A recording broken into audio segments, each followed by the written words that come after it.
हाँ भाई, यहाँ पर मेवाड़ है, इसके आगे नाथद्वारा। नाथद्वारा के जस्ट पास में एक और ठिकाना जिसको कहा जाता है देवगढ़। आता कहाँ पर है? ये यहीं पर आता है, स्पेशली राजसमंद में आता है, ध्यान रख लीजिएगा, ठीक है। यहाँ के लोग राजा नहीं है, पहली बात तो ये बता देता हूँ। देवगढ़ में जो भी लोग रहते हैं वो राजा नहीं है, ठीक है, ध्यान रख लीजिएगा। राजा नहीं है मतलब जागीरदार है वो, ठीक है। मेवाड़ के अधीन ही आते हैं, लेकिन मेवाड़ का यहाँ पर कंट्रोल लास्ट में है, ये नाथद्वारा से भी ऊपर है। मेवाड़ का यहाँ पर इतना कंट्रोल रहता नहीं है, तो यहाँ पर जागीरदार है, वो खुद को राजा ही मानता है जागीरदार, लेकिन मानता क्या खुद को? राजा मानता है, ठीक है, ध्यान रख लीजिएगा। तो ये जैसा जैसा ये मेवाड़ वाले राजा कर रहे हैं वैसा वैसा ये भी करने की कोशिश कर रहा है। कौन सा ठिकाने वाला आदमी? देवगढ़। जबकि पहले सिर्फ चित्र बना सकते थे, आजकल तो आपको हर कोई फोटो खींच लेता है कैमरा निकाल के, पहले ये संभव नहीं था।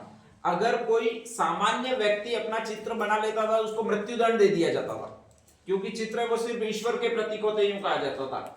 और इसीलिए चित्र बनाने की जिम्मेदारी, बनवाने की जिम्मेदारी सारी राजा की होती थी, बाकी किसी लोगों की होती नहीं थी, किसी ठाकुर की नहीं थी वगैरह, कुछ भी नहीं था।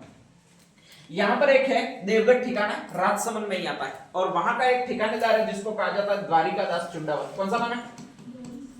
द्वारिका दास चुंडावत है ठिकानेदार, ये ध्यान रख लीजिएगा, मतलब जागीरदार है। लेकिन यहाँ पर राजा का इतना कंट्रोल नहीं है, तो वो भी सोचता है कि यार राजा के राजमहल में बहुत अच्छे अच्छे चित्र है, तो मैं भी साला बनवाता हूँ, ठीक है, ध्यान रख लीजिएगा। और कुछ चित्रकारों को आमंत्रित करता है, कुछ चित्रकारों को मेवाड़ से आमंत्रित करता है, कुछ चित्रकारों को मारवाड़ से मतलब जोधपुर से आमंत्रित करता है, और कुछ चित्रकारों को जयपुर से आमंत्रित करता है। तीन अपने मेन चित्र बन रहे हैं, वो एक जयपुर है, एक मारवाड़ जोधपुर है, और एक मेवाड़ उदयपुर है, ठीक है। तो तीन जगह से चित्रकारों को आमंत्रित करता है और अपने चित्र बनवाता है। कहां पर बनवाता है भाई? आपके देवगढ़ में। स्पेशली ये जागीरदार है, और यहाँ पर मेवाड़ में आपके उमराव कहे जाते हैं इनको, 16वें उमराव, 32वें उमराव, इस तरह से, ठीक है, ध्यान रख लीजिएगा।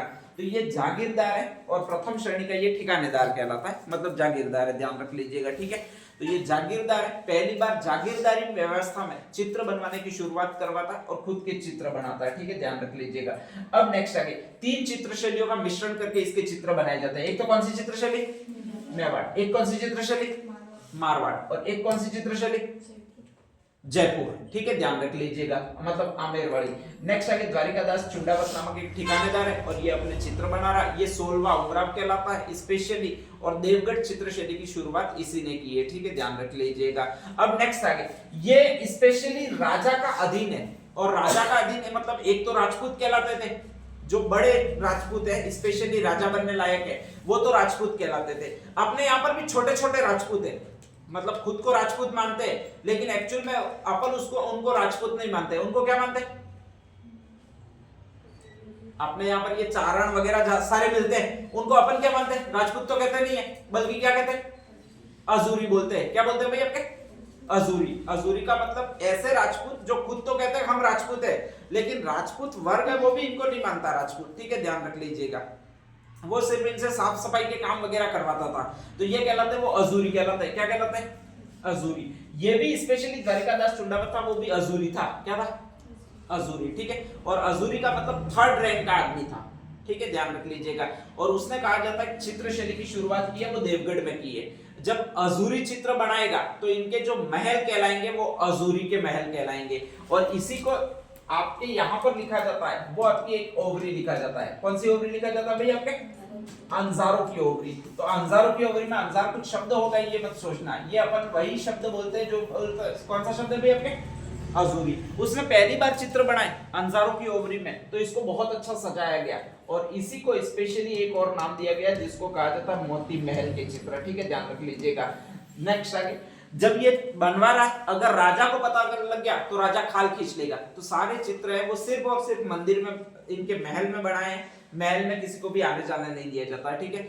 जब भारत स्वतंत्र होने का समय आया, राजाओं का शासन ही खत्म हो गया, और इसके बाद में कहा जाता है कि एक आदमी यहाँ पर घूमने गया जिसका नाम था श्रीधर अंधारे। कौन सा नाम था? श्रीधर अंधारे। पुरातत्व विभाग का आदमी था, हर जगह ढूंढ रहा था कि भाई कहां पर क्या क्या है। अचानक वो एक दिन देवगढ़ में चला जाता है, और जब वो एक गेट को खोलकर देखता है जिसको अजूरी के महल जो कहते थे, हमेशा बंद रहता था, लॉक लगा रहता था, उसको खोलकर देखता है तो आश्चर्यचकित में पड़ जाता है कि यार यहाँ पर तो बहुत अच्छे अच्छे चित्र बने हुए, ऐसे चित्र बने हुए जो राजाओं के राजमहल में भी नहीं बने हुए। अब कौन कौन से थे? तो इस ठिकानेदार ने अपने को राजा के रूप में चित्रित करवाया था, अब राजा के रूप में चित्रित करवाएगा तो राज परिवार के चित्र बनेंगे। राज परिवार के चित्रों में क्या क्या बनेगा, कौन कौन से चित्र बन सकते हैं?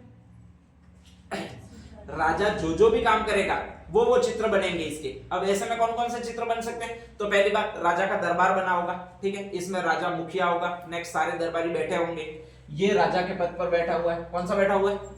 द्वारिकादास चुंडावत। ऐसे चित्र बनाए। जब राजा बोर हो जाएगा स्पेशली, तो ऐसी कंडीशन में वो रानियों का नृत्य देखेगा, तो ये बैठा हुआ है, सारी रानियां नृत्य करती है, ये चित्र बने हुए थे, ठीक है, ध्यान रख लीजिएगा। जब ये भोजन करने के लिए बैठेगा तो पूरे ठाट बाट के साथ 56 भोग इसके आगे रखे जाएंगे, वो राजा के ही आगे रखे जाते थे। तो ऐसे इसने चित्र बनाए, ठीक है, राजसी ठाट बाट के चित्र, रानियों के नृत्य करते हुए चित्र। जब ये लड़ने के लिए जाएगा तो सारी रानियां वगैरह तिलक लगाकर इसको विदा करेगी, तो ऐसे दृश्य बने हुए, मतलब युद्ध में जाते हुए चित्र, ठीक है, ध्यान रख लीजिएगा। युद्ध करते हुआ ऐसा कुछ भी नहीं है भाई, मैंने पहले ही कहा कि ये ठिकानेदार है, हजूरी कहलाता है। और हजूरी इतने निम्न श्रेणी के आते थे कि जब राजा खड़ा होता था या फिर राजा के दरबार में होते थे, इनको सिंहासन तक नहीं मिलता था। सिंहासन तो छोड़िए, नीचे बैठने का आज्ञा तक नहीं मिलती थी, सिर्फ खड़े रहना पड़ता था, वो लोग हजूरी कहलाते हैं। युद्ध भूमि में जाते थे तो स्पेशली इनको आगे नहीं खड़े रहने दिया जाता था, बल्कि पीछे की लाइनों में इनके खड़ा रहने दिया जाता था और वहां पर खड़ा रहा जाता था, अलग इनकी टुकड़ी होती थी, वो हजूरी कहलाते हैं। राजा के यहाँ साफ सफाई का काम कर रहे हैं, ठीक है, इतना ऐसा है नहीं कुछ कि ऐसे चित्र बना दे, लेकिन फिर भी इसने अपने आप को राजा घोषित कर दिया और ऐसे चित्र बना दिए और फिर उसको बंद कर दिया। तो इनको प्रकाश में लाने का श्रेय किसको, ये पूछा जाता है, और वो श्रेय है वो एक आदमी को। नाम कौन सा है आपके? श्रीधर अंधारे, ठीक है, ध्यान रख लीजिएगा। तो दो तीन चीजें पूछेगी, एक तो देवगढ़ ठिकाना कहां पर है ये पूछेगा, बताया कहां पर मैंने आपको? राजसमंद में, ठीक है। तीन चित्र शैलियों का मिश्रण कौन कौन सा ये पूछेगा, कौन कौन सी है? पहली, दूसरी इधर वाली मारवाड़, तीसरी इधर वाली भी आपके जयपुर, ठीक है, ध्यान रख लीजिएगा, या फिर आमेर। नेक्स्ट आगे, इसका मेन ठिकानेदार कौन था ये पूछेगा, कौन सा भी आपके?